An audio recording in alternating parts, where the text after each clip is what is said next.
Chapter 2. The Pool of Tears. "Curiouser and curiouser!" cried Alice. She was so much surprised that for the moment she quite forgot how to speak good English. "Now I'm opening out like the largest telescope that ever was. Goodbye, feet!" For when she looked down at her feet, they seemed to be almost out of sight. They were getting so far off. "Oh, my poor little feet! I wonder who will put on your shoes and stockings for you now, dears. I'm sure I shan't be able. I shall be a great deal too far off to trouble myself about you. You must manage the best way you can.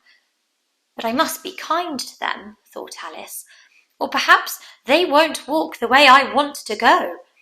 Let me see. I'll give them a new pair of boots every Christmas." And she went on planning to herself how she would manage it. They must go by the carrier, she thought, and how funny it'll seem, sending presents to one's own feet, and how odd the directions will look. Alice's right foot, Esquire, hearthrug, near the fender, with Alice's love. Oh dear, what nonsense I'm talking! Just then her head struck against the roof of the hall. In fact, she was now more than 9 feet high, and she at once took up the little golden key and hurried off to the garden door. Poor Alice! It was as much as she could do, lying down on one side, to look through into the garden with one eye. But to get through was more hopeless than ever. She sat down and began to cry again. "You ought to be ashamed of yourself," said Alice.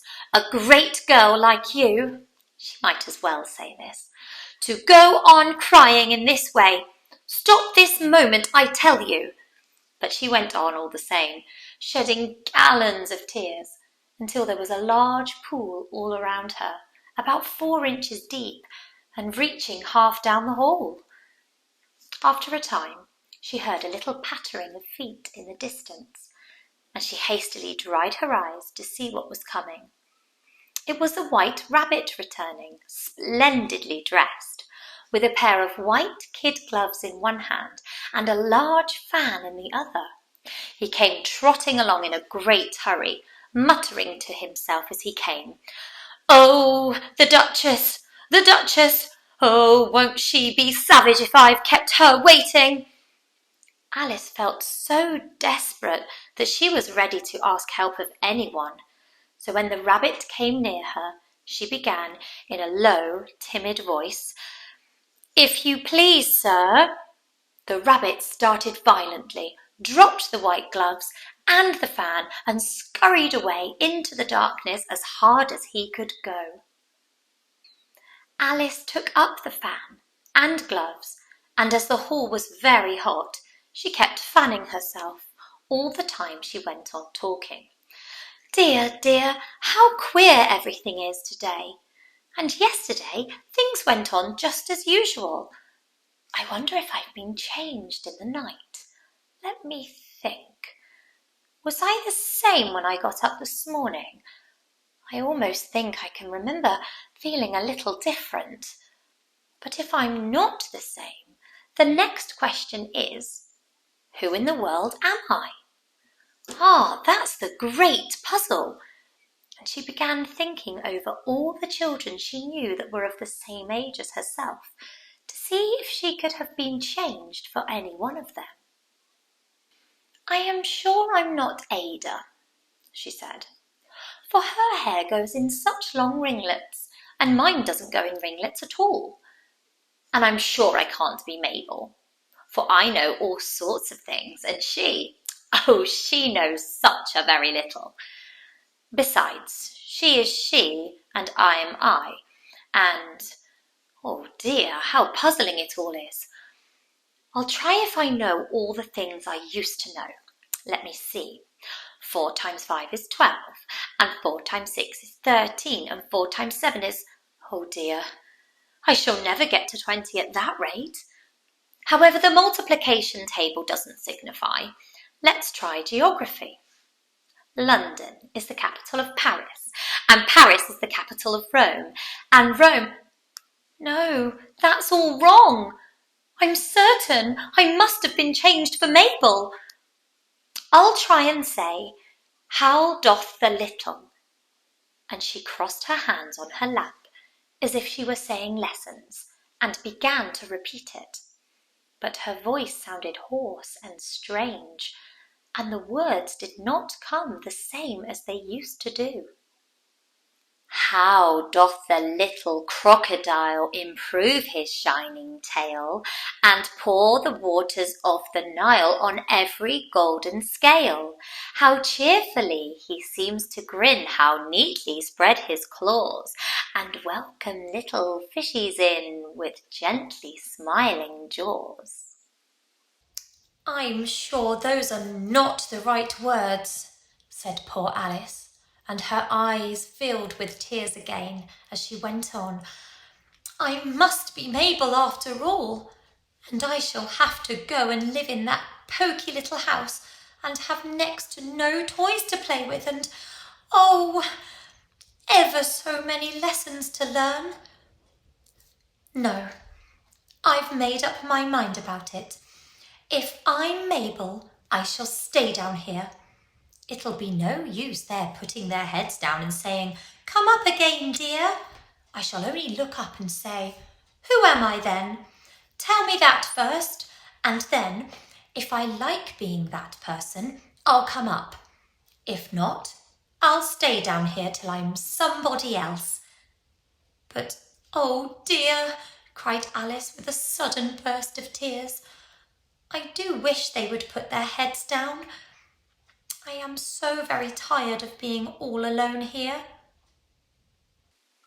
As she said this, she looked down at her hands and was surprised to see that she had put on one of the rabbit's little white kid gloves while she was talking. How can I have done that? She thought. I must be growing small again.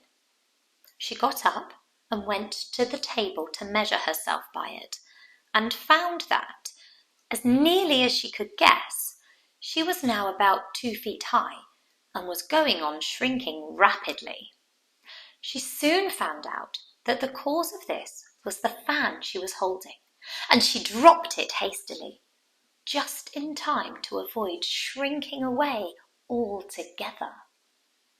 That was a narrow escape, said Alice, a good deal frightened at the sudden change, but very glad to find herself still in existence. And now for the garden. And she ran with all the speed back to the little door. But alas, the little door was shut again, and the little golden key was lying on the glass table as before.